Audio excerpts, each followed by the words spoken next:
أعوذ بالله من الشيطان الرجيم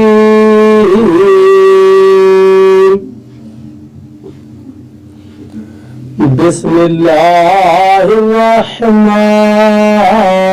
الرحيم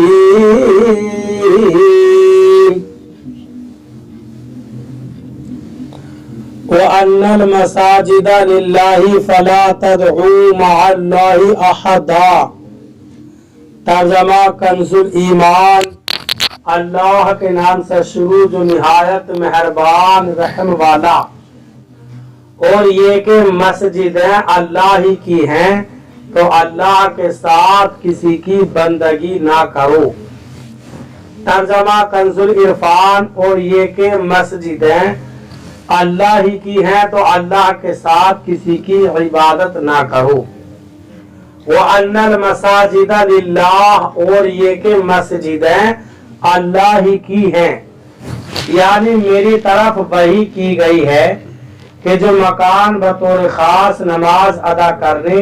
اور اللہ تعالیٰ کے ذکر کرنے کے لیے بنائے گئے ہیں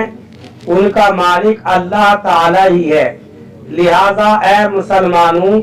جب تم ان مسجدوں میں جاؤ تو اللہ تعالیٰ کے ساتھ کسی اور کی عبادت نہ کرو، جیسا کہ یہودیوں اور عیسائیوں کا طریقہ تھا کہ وہ اپنے گرجاؤں اور عبادت خانوں میں شرک کرتے تھے۔ اس آیت کو لے کر بعض جاہل لوگ یا رسول اللہ پکارنے کو حرام قرار دیتے ہیں، حالانکہ نبی کریم صلی اللہ علیہ وسلم کو تو مسجد میں عین حالت نماز میں پکارا جاتا ہے۔ جب السلام علیکہ ایھا النبی کہا جاتا ہے، آیت میں پکارنے سے مراد معبود بنا کر پکارنا ہے، نہ کسی بھی طرح کسی کو بھی پکارنا منع ہو جائے۔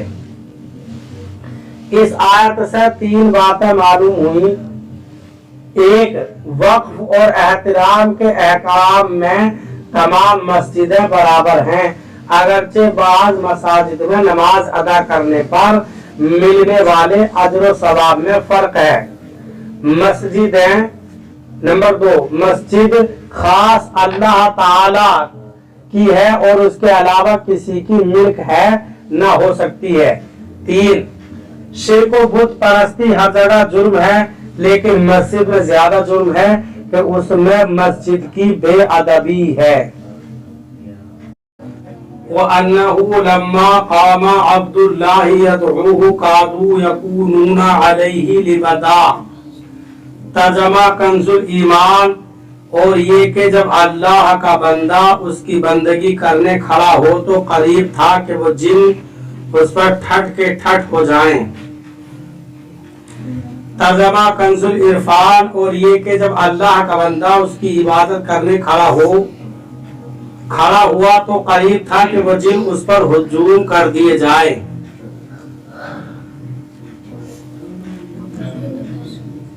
وَأَنَّهُ لَمَّا قَامَ عَبْدُ اللَّهِ يَدْعُوهُ اور یہ کہ جب اللہ کا بندہ اس کی عبادت کرنے کھڑا ہوا، یعنی میری طرف یہ وحی کی گئی ہے کہ جب اللہ تعالیٰ کے بندے محمد مصطفیٰ صلی اللہ علیہ وسلم نخلا کے مقام پر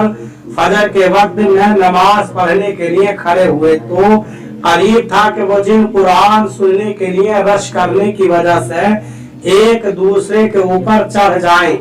کیونکہ انہیں نبی کریم صلی اللہ علیہ وسلم کی عبادت، تلاوت اور آپ صلی اللہ علیہ وسلم کے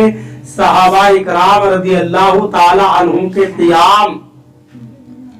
رکوع اور سجود میں آپ کی ابتدا انتہائی عجیب اور پسندیدہ معلوم ہوئی۔ اس سے پہلے انہوں نے کبھی ایسا منظر نہ دیکھا تھا اور نہ ہی ایسا بے مثل کلام سنا تھا۔ قُلْ إِنَّمَا أَدْعُو رَبِّي وَلَا أُشْرِكُ بِهِ أَحَدًا ترجمہ کنزُ الایمان تم فرماؤ میں تو اپنے رب ہی کی بندگی کرتا ہوں اور کسی کو اس کا شریک نہیں ٹھہراتا۔ ترجمہ کنزُ العرفان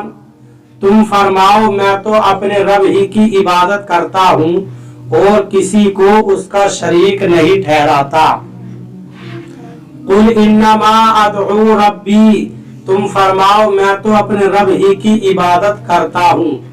کفار مکہ نے نبی کریم صلی اللہ علیہ وسلم سے کہا کہ بے شک آپ بہت بڑا حکم لے کر آئے ہیں، آپ اس سے رجوع کر لیں تو ہم آپ کو بچا لیں گے۔ اس پر اللہ تعالیٰ نے اپنے حبیب صلی اللہ علیہ وسلم سے ارشاد فرمایا کہ اے پیارے حبیب صلی اللہ علیہ وسلم، آپ ان سے فرما دیں کہ میں تو اپنے رب تعالیٰ ہی کی عبادت کرتا ہوں اور کسی کو اس کا شریک نہیں ٹھہراتا، اور یہ کوئی ایسا نیا اور ناپسندیدہ کام نہیں ہے جس کی وجہ سے تم تعجب کر رہے ہو۔ قل انی لا املک لکم ضرا ولا رشدا، قل انی لن یجیرنی من اللہ احد ولن اجد من دونہ ملتحدا۔ ترجمہ کنز الایمان، تم فرماؤ میں تمہارے کسی برے بھلے کا مالک نہیں، تم فرماؤ ہرگز مجھے اللہ سے کوئی نہ بچائے گا اور ہرگز اس کے سوا کوئی پناہ نہ پاؤں گا۔ ترجمہ کنز العرفان، تم فرماؤ بے شک میں تمہارے لیے کسی نقصان اور نفع کا مالک نہیں ہوں، تم فرماؤ یقیناً ہرگز مجھے اللہ سے کوئی نہ بچائے گا اور ہرگز اس کے سوا کوئی پناہ نہ پاؤں گا۔ قل، تم فرماؤ، یعنی اے حبیب صلی اللہ علیہ وسلم، آپ عرب کے ان مشرکین سے فرماتے ہیں جو آپ کی نصیحت آپ کی طرف پھیر رہے ہیں کہ میں تمہارے کسی دینی اور دنیاوی نفع نقصان کا مالک نہیں، کیونکہ ان چیزوں کا حقیقی مالک وہ اللہ تعالیٰ ہے جو ہر چیز کا مالک ہے۔